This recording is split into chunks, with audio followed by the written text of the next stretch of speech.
right? So men had to have a lot of control Yeah. over female sexuality because men were selling their excess labor and women were selling their excess fertility and blah, blah, blah, blah, right? So the fact that your mom would say it's wrong to want to have casual sex with women means that she thinks she's a really shitty wife. Maybe I should have told some background story. She's not even married. Well, I guess that's a really shitty wife then, isn't it, right? No, because a woman wants commitment, right? And a woman wants commitment from the man, right? You keep Yeah, that dick pointed here.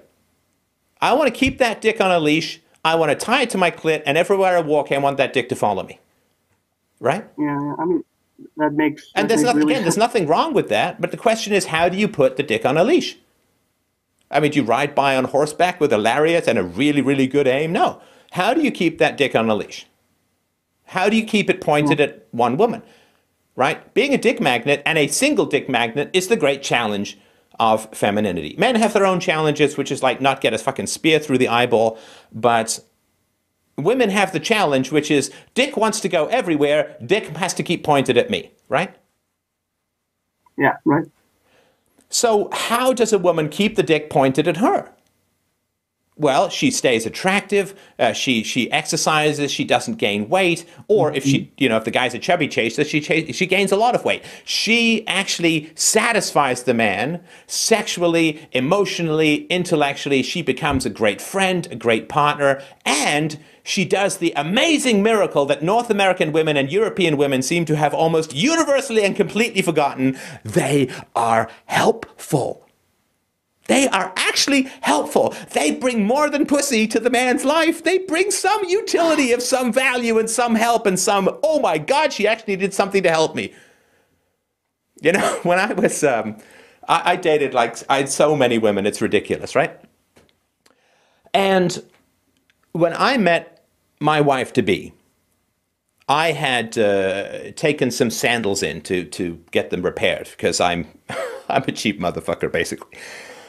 And they were downtown, and I said to my wife, a couple of weeks after meeting her, I said, "Oh, I gotta go down and pick up my sandals from the shoe store downtown." And she's like, "Oh, aren't you writing your book at the moment?" Because I was working on a book. And she said, "I said, yeah, I am." And she said, "Oh, go write. I'll pick up your sandals." And I was like, I was like, that can't. I'm sorry. What? Am I being punked? Is Aston Kutcher going to pop out of my front pocket? I mean, what the fuck is going on? What do you mean you'll go and pick up my sandals for me? It's like she's like, no. I'm happy to go. I'm going downtown anyway. It's on my way. I can pick them up and bring them back. And I was like, what? A, what century are you from? B, haven't you ever heard about feminism? And C, don't ever serve the patriarchy because apparently we own you and everything that you do in this life is based upon your resentment of men. Right? And I was like, I couldn't process it. Literally, it was like she had just levitated. Like my whole brain was like warped by a new potential reality called a woman is going to do something helpful for me. And she did. She got me. And it was like, wow, you know what? Let's get married because I just want to have somebody who's useful. And I've been very useful to women. Like a woman who I was living with who wanted a film career. I wrote a screenplay and funded a film that you can find it on the YouTube channel, youtube.com/free domain radio. It's called After. It's a good film, I think.